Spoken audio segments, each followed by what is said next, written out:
Hey guys, Tony here and welcome back to another room tour. This is a special one with the room owner Andrew flying me up to the Gold Coast in Queensland to experience his incredible home cinema. This is one of the nicest rooms I've had the privilege of experiencing, and it really shows when you have both money and taste, you can build something pretty special. Make sure you stick around to the end of the video because I'm going to give a breakdown of how much this room costs to build, as it seems to be one of the most asked questions that I get in my videos, so let's get into it.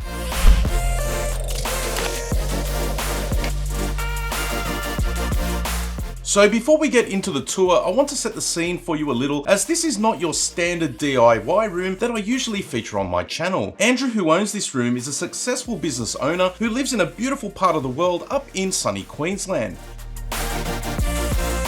Having built his business up from scratch with his wife, he has been fortunate enough to fulfill his dream of building an amazing luxury home, as well as after many years seeing his passion for hi-fi and home cinema come to life. The cinema room was professionally built from the ground up during construction, and the look and feel matched the rest of the home, which has spacious living areas and your quintessential Queensland outdoor entertainment area with a pool. Whilst the room was built with an AV company and various building contractors, Andrew was instrumental in the design of the room and picking the products and the decor.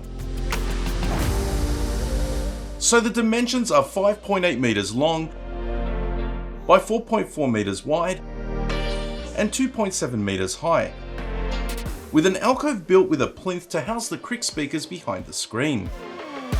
There is a riser at the back with 2 steps to give additional seating, with careful consideration given for the front row of seating, with lighting on the steps to make sure you don't trip. The seating is one of the main attractions of the room, featuring King Cloud recliners in high-grade leather with 3 points of recline with neck, back and legs. These seats are the ultimate luxury, and I can tell you they are very comfortable. There is an adjustable reading light over the real wood tray table, which also opens up to reveal additional storage. We also have wireless charging on the tray table. These seats give an amazing look to the room and are one of the most expensive parts of the room. King Furniture is one of the premium furniture companies in Australia, and I'll leave a link down in the description so that you can find out more. The Hermes blankets also cap the seats with that extra touch of luxury.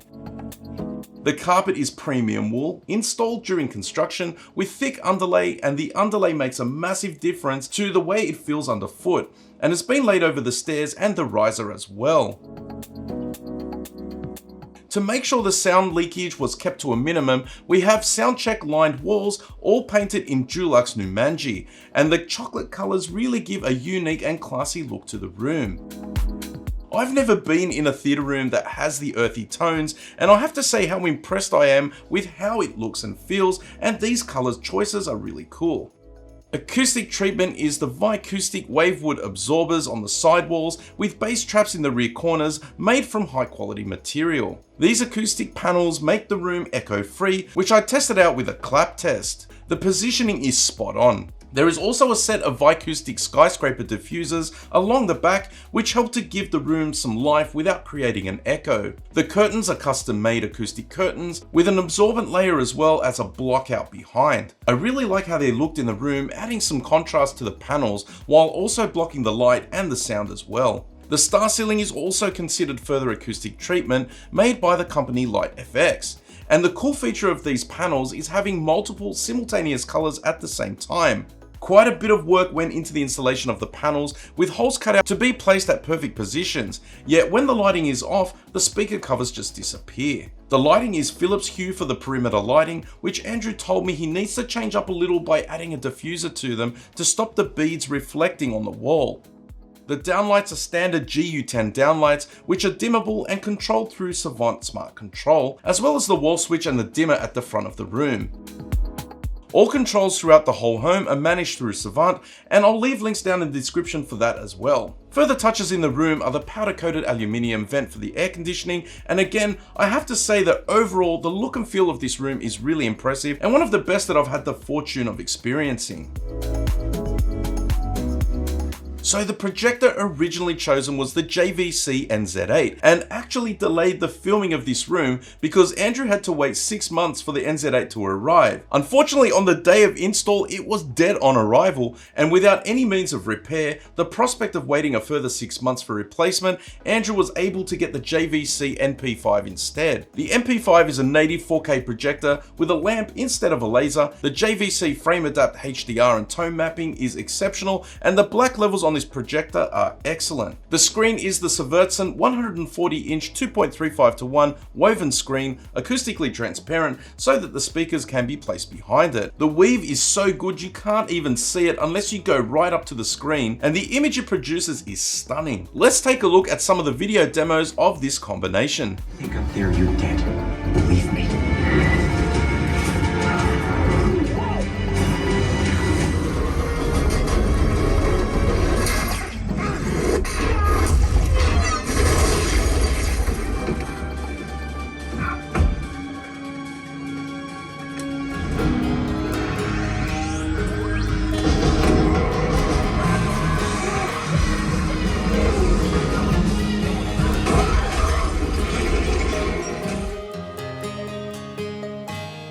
Like myself, Andrew is a fan of Krix speakers and originally was going to go with the MX-30s, and as such he had an alcove built for them. For reasons I won't go into here, he decided to go with the MX-30s, and the MX-30s are incredible in a room of this size and give you that full, rich cinematic sound. The deep rumble and punchy bass is a lot of fun to experience. Andrew played a small demo from Bumblebee and it was so clean yet punchy and deep at the same time. The speaker configuration for the room is 9.2.6, and the sound overall has perfect placement of positional sound, nice channel separation between all the speakers, and it really keeps you in the action. The surrounds are the Krix Phonics on-wall, which are placed over the shoulder, sweeping down at 15 degrees, and the dispersion of sound is such that you get a really nice even response at all seats. These speakers match perfectly to the front LCR for a 9-channel bed layer setup. The overhead speakers are the Krix IC50 and IC52, aimed towards the seated position to get a better on-axis performance for Atmos and other object-based sounds. As mentioned earlier, holes were cut meticulously by the installer into the star ceiling to make sure that there were no obstructions to the drivers, and the covers were powder coated in black to match the ceiling. The IC50 is aimed straight down, with the IC52 aiming towards the seats from the front row and the rear row. I have these speakers in my own room and they produce excellent effects during action movies. Everyone who watches my videos knows that I'm a big fan of Krix speakers, and it blows me away every time I experience a room with Krix speakers. It's just one of those things where you feel like you're in a big commercial cinema. I'll leave links to the speakers chosen down in the video description. Andrew also has a passion for 2-channel and hi-fi and is building a new space upstairs, which I can't show you just yet. But he has already purchased the Sonos Faber speakers that you see in the video clip, ready to go when the space is finished. I had to make a special mention of this for Andrew as he is a big fan of hi-fi and 2-channel setups. Moving to the AV cabinet, we have the closet outside of the cinema room, and due to some space limitations, there are 2 racks placed sideways so that they will fit. Andrew installed the AC Infinity aircon vent with a thermostat to vent out the hot air. The rack has been carefully cable managed and is easily accessible from the back, and has all of the AV and the smart control system gear for the Savant installed in the half rack.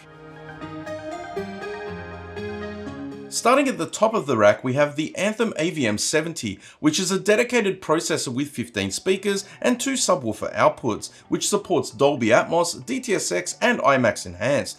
Perfect for handling the 9.2 speaker configuration of Andrew's room. Next we have the Foxtel box, which is essentially a cable TV set-top box here in Australia. Next we have the Apple TV 4K and the Xbox Series X. The Apple TV is the daily driver for all of his streaming needs. We then have the 3 Yamaha PX8 amplifiers, which are used for the front soundstage and the subwoofers. These are 2x800 watt amplifiers and provide plenty of power to the setup. The remaining 2 amplifiers are the Krix badged Electra Theatre HD2 Class AB, which are used for the surrounds and the overheads. These are a low distortion, highly efficient and powerful amplifier, perfect for this setup. Andrew doesn't have any imminent upgrade plans just yet, but we were discussing the possibility of a Mad VR video processor for the setup to help with non-linear stretch on 16:9 content, although he is also considering a panamorphic lens as well.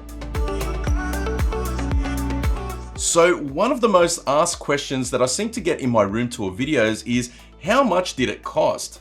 I guess people want to know how much something like a high-end dedicated room could end up costing, and Andrew has been comfortable enough with me to break down the cost in simple terms. Now these are a mix of recommended retail pricing and some direct pricing. I'm going to round it up to the nearest whole number for practicality, and the pricing is in Australian dollars. Starting with the speakers, the Krix MX-30 retails for $24,000. The phonics on walls are around $2,000 a pair, times 3 brings it to $6,000.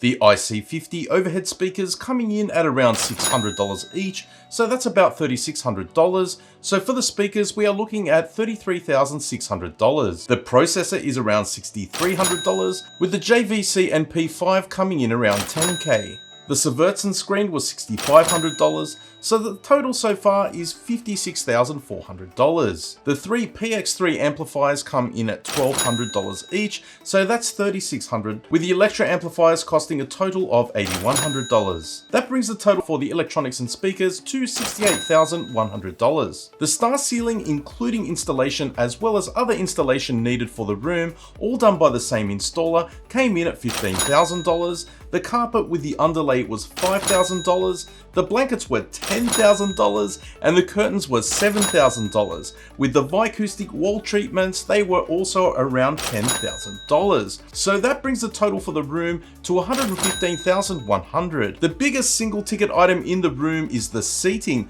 which came in around $30,000, optioned the way Andrew and his wife spec'd them out. So that brings the room total cost roughly to $145,100 Australian dollars, which is roughly what it cost Andrew to build the room. And yes, it is a significant amount of money to spend on a home cinema, but as I mentioned at the beginning of the video, Andrew runs a successful business in a beautiful part of the world, and the cinema room matches the design and the quality of the rest of the home, so the room is keeping within the budget and the design of the house. I can lend my own opinion to say that my experience of the room was that it felt like a seamless part of the house, which is very tastefully done, with a wine room, which I think is pretty cool, an awesome outdoor entertainment area with views overlooking the water. The theatre room was built really well, and I think that the room is an excellent place for Andrew to enjoy with his family and friends. I'd like to thank Andrew for flying me up to experience it so that I could share it with the community and give people a taste of what's possible. I like to show all types of rooms on my channel, from budget DIY all the way up to high-end budget rooms, as I believe this hobby should be for everyone. If you enjoyed the video, why not give it a thumbs up and consider subscribing to see my future videos. I have 3 more room tours booked and ready to go, so make sure you keep an eye out for those ones. If you have any questions, leave them down in the comment section below, and everything that I have mentioned in this video, there will be links to them down in the description. I'd like to thank everyone for watching, but that's it for this one. You'll catch me in the next one. Bye for now. Wowzers. Wowzers in the trousers.